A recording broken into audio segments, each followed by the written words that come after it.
Assalamu alaikum everyone, this is Syed Shah Hussain, and in this video I'm going to be talking about adjectives, and I'm going to describe about how you're going to use stronger adjectives and make your speech in your speaking as well as in your academic writing better, so you can fetch extra grades in your academics as well as even if you're attempting IELTS. Thank you so much. Alright, so ladies and gentlemen, as we start to discuss about the stronger adjectives, the first thing that we need to know is we need to understand that what an adjective is. An adjective actually is a part of speech that actually defines, that gives more information about a noun. So first thing, I'm going to give you a review that what actually the noun is. Noun is a name of a person, place or a thing.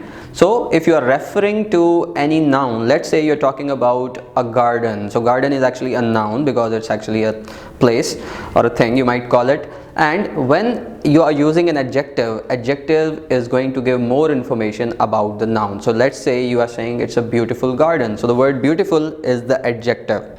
So now today we are going to discuss about stronger adjectives and how they are going to make your academic writing as well as your speaking more better. So let's get started. So right here we have some of the weak adjectives. As you can see, the word good, hot, cold, dirty, tired, big and small. Now these are some of the very commonly used adjectives which are used by every single person.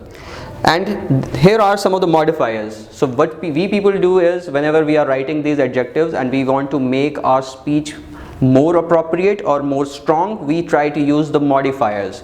Modifiers are the ones, are the tactics which actually help you to improve your weak adjectives into a stronger adjective by using the modifiers.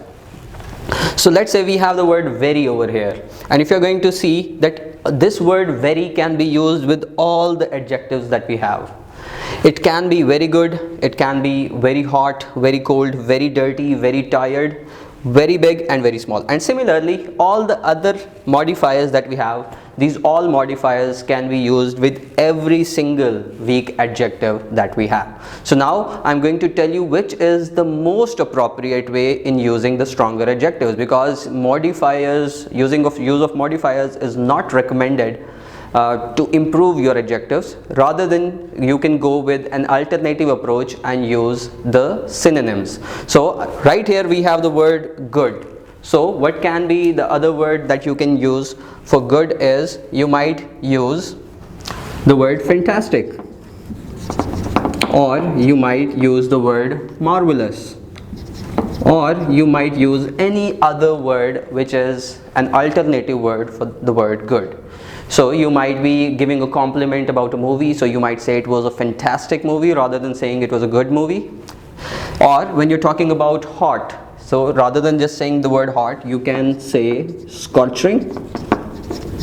So you might say the weather in Multan was very hot. So you, rather than saying weather in Multan was very hot, you might say the weather in Multan was scorching. Or you might say that today the sun was blazing, means the sun was not hot. Rather than saying hot, you can say the sun was blazing. Alright, so next we have the word cold. For cold you might use the word freezing, or you might use the word icy, or there can be many other words that you can use. So next we have dirty. For dirty you might use the word filthy, or you can also use the word pathetic.